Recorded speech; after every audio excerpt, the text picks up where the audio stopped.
was practicing visualizing myself in my dream career.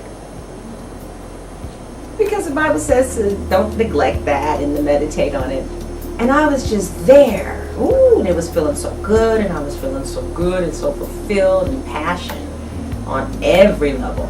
I was like, wow, I'm feeling quite heated.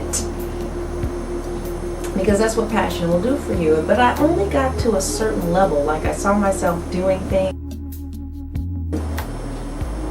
I couldn't see myself going to the next level with it. And so I prayed to God about it, and I was like, well, what's up with that? I'm trying to see a sister getting down. Which for me would be on stage in Los Angeles, some cameras, some people, having some fun, talking about dreams and gifts, maybe eating some popcorn, just having some fun.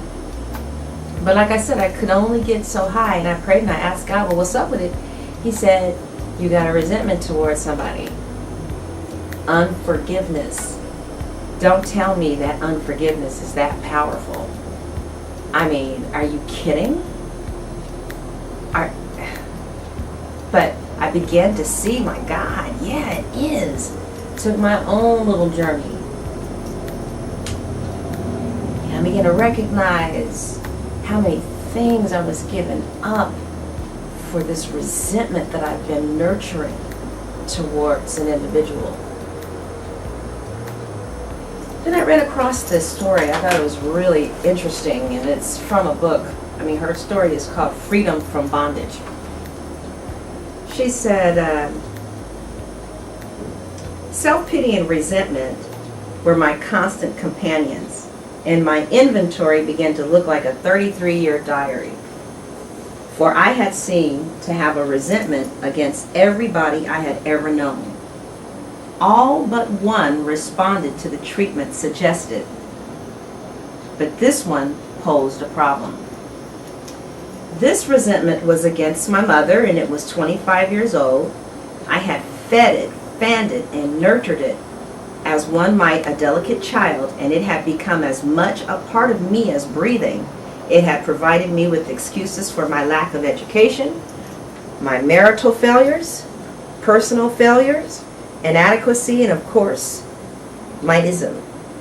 And although I really thought I had been willing to part with it, now I knew I was reluctant to let it go. One morning, however, I realized I had to get rid of it, for my reprieve was running out, and if I didn't get rid of it, I was going to face the consequences, and I didn't want to face the consequences. In my prayers that morning, I asked God to point out to me some way to be free of this 25-year-old resentment. During the day, a friend of mine brought me some magazines to take to a hospital group I was interested in. I looked through them. A banner across one featured an article by a prominent clergyman in which I caught the word resentment. Now check this out. He said, so she found this article about how to be free of her resentment towards her mother. And this is what the clergyman said.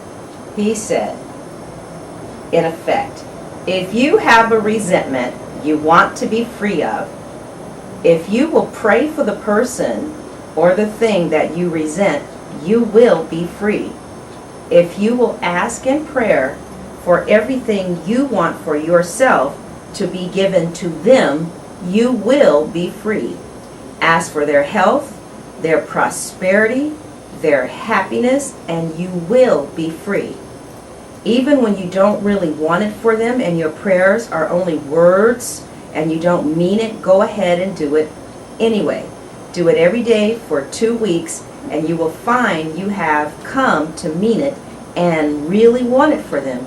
And you will also realize that where you used to feel bitterness and resentment and hatred, you now feel compassionate, understanding, and love.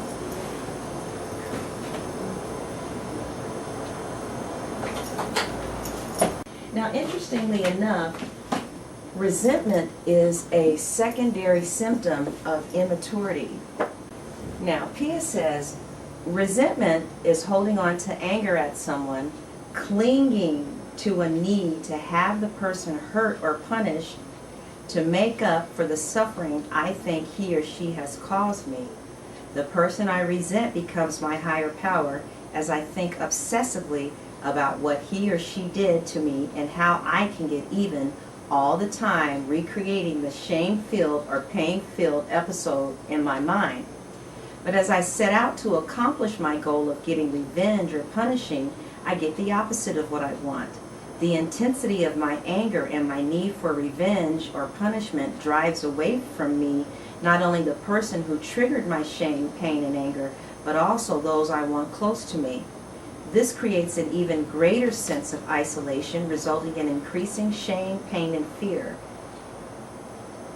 Pia says, in my opinion, the need to get revenge or punish someone comes from the belief that if I can sufficiently punish the person, I can keep this painful experience from ever happening to me again. This immature thinking developed in my childhood when I was unable to protect myself. But as an adult, I do have the ability to take care of myself.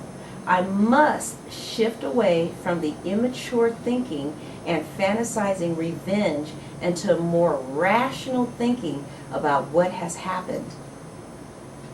I believe that everyone is conducting their lives out of what they perceive to be right, what they perceive to be the right thing to do for themselves. Our injuries from others often result from their need to take care of themselves rather than their desire to hurt us.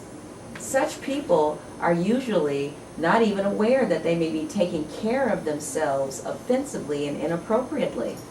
But we, in our immature thinking, believe they are aware and that they have deliberately set out to hurt us. As we mature, we gradually begin to accept this concept that we are not always the cause and center of other people's behavior and thinking. Instead of defending ourselves by getting